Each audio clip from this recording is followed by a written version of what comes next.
Well, I've been putting off repairing this 1964 to 1965 Chalet 31-day wall clock issue, but given that it's 3 a.m., almost 3 a.m., I can't sleep and I'm feeling productive, so let's repair it.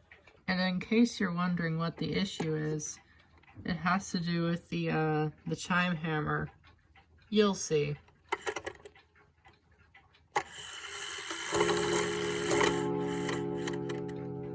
Yeah, it bounces around like a trampoline, which it should not be doing. But I've been too lazy to fix it, so let's fix it. Also, a really neat thing about this clock is that it also still has its silica gel packet from when it was brand new.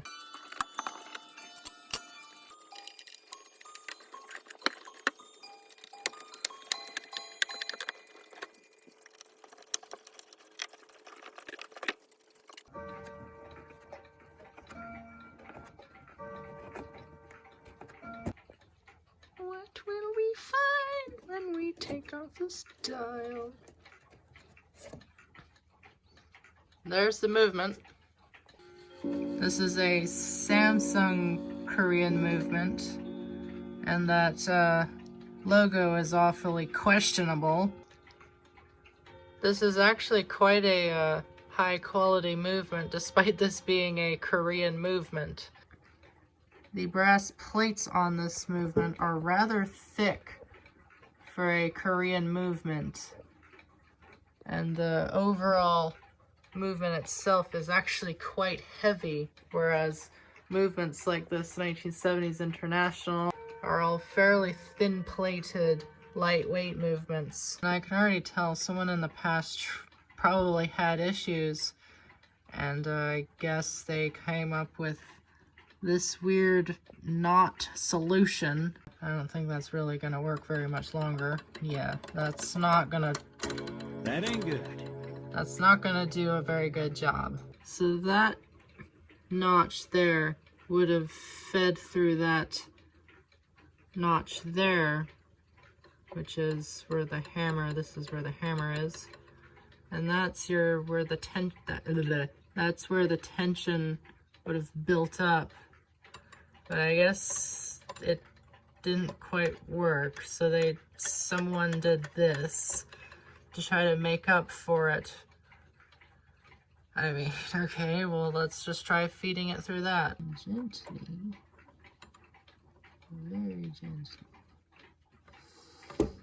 Ooh, this is nerve-wracking. Oh, there we go. Let's try it gently bending it this way. Ooh, there we go. Still fairly jiggly. Well, after fiddling with it for a little bit, I have found the sweet spot. And that tension spring is looking a lot better. And it's at a good tension where the whole movement is comfortable with it. It's not too little, it's not too much tension. It's roughly about the just right range.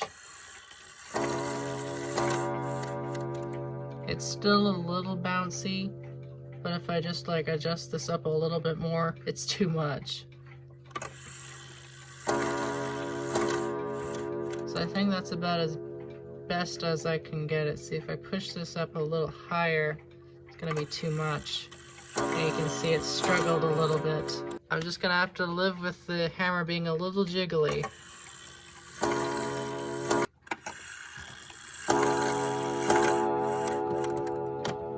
Ooh. Don't you start giving me flashbacks to the Brentwood incident. Another thing I want to mention with this Chalet, it just shows how much Korea has had cheapened out. This being from about 1964 to 1965, in less than 10 years, they had went from solid wood to cheap fiberboard with Bakelite trims.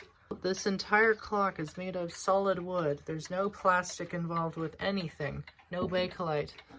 All this is wood. None of this is actually plastic. You can see the wood grain in every piece of trim. No nails like this, nothing. Everything is a piece of wood. And it's a very nice wood. The craftsmanship in this clock is actually surprisingly good. And this is actually a very solid wood. And of course the backboard being made of fiberboard, but it's actually a very good pressboard material. Everything is one piece of wood. They went really good with their joints too. It amazes me, just less than 10 years they had went from this to a cheap pressboard. I actually felt the whole thing flex from doing that. They went from very nice solid wood to that. I mean, you can actually see the quality difference just from looking at this top trim, for example. You can see the very, very nice wood grain. Then you come up here, you can see this really, really blotched, crappy material. You can see just how little they actually cared just from this alone.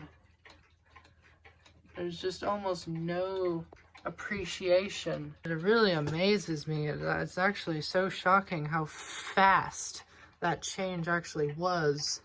And they actually have bushings on this clock too. Yeah, there's a little wear. Not a whole lot. But for being in the 60s and most likely never being worked on, that's actually held up really well. Yeah, look, this isn't even fiberboard. That's one solid piece of wood. It's actually incredible just how fast the change was. They went from this rather high quality American style movement to these cheap, thin plated movements. All that in less than 10 years. I don't even think really 8 years. I'm putting this thing back together, and I forgot to mention one thing that just absolutely tells you about the quality of this thing. Of course, I'm not really glazing it. I know it's not the highest quality thing in the world, but this is actually my heaviest Korean wall clock of all the 31 days I have, which actually isn't that many because I'm starting to get rid of some. This thing is smaller than this thing, and this thing is smaller than this thing.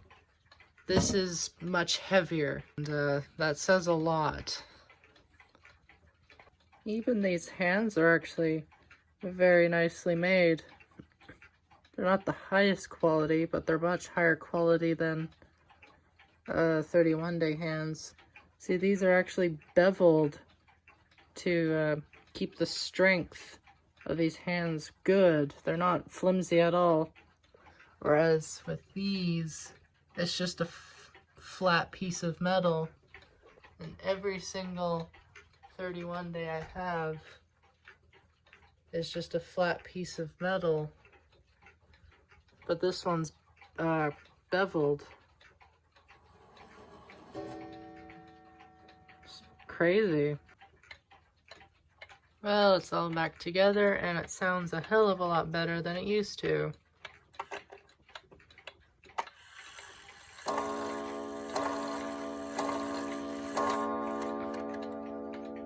Still not very satisfied with that hammer jiggle, but as of right now, it's good for now.